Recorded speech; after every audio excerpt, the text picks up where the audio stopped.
Hey everyone, Allison here, Black Cat Scraps. This is part 2 of 4, continuing with the slice. So previously what we witnessed was this cutout that we had made using our slice as a slice-a-majig. Okay, and the next thing that we're going to do is we're going to use this template to make it a little more elaborate. So we're going to take some of this vellum here and we're going to attach it to the black cardstock. I want it to stick fairly well, so we'll do a couple spots. Right, line it up. And that is temporary adhesive, by the way, and you'll see why I chose that in the third video. So, and then with the slice, there is an embossing mat, which is what I plan to use here. So, I'm going to stick one of these O's in here, make sure it goes the right direction.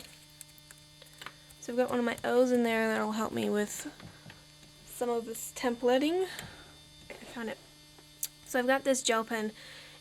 I leave that in there just for the tip.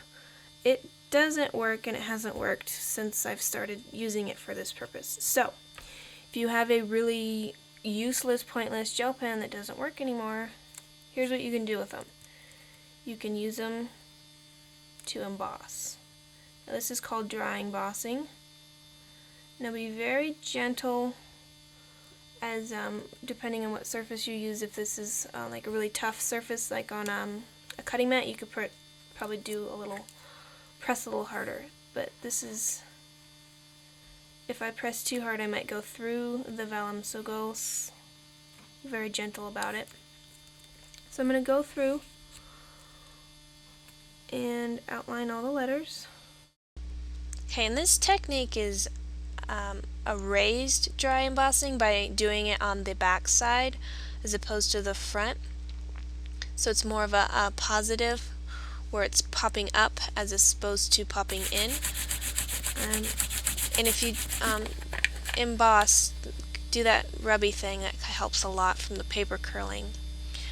What's great about your Martha Stewart craft punches is because these punches can actually slip further deep into the page, you can leave a border around the corners, and instead of having the whole corner missing up to the back, you can have a little edge there, which is quite nice. And I used my vellum as a guide.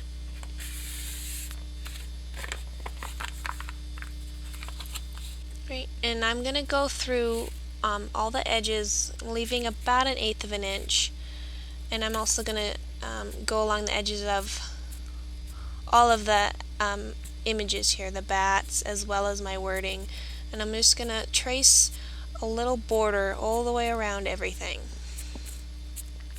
And what I'm going to do is I'm going to take my x-acto knife and I'm going to cut along that pencil line, and I'm going to cut away the negative space on the card.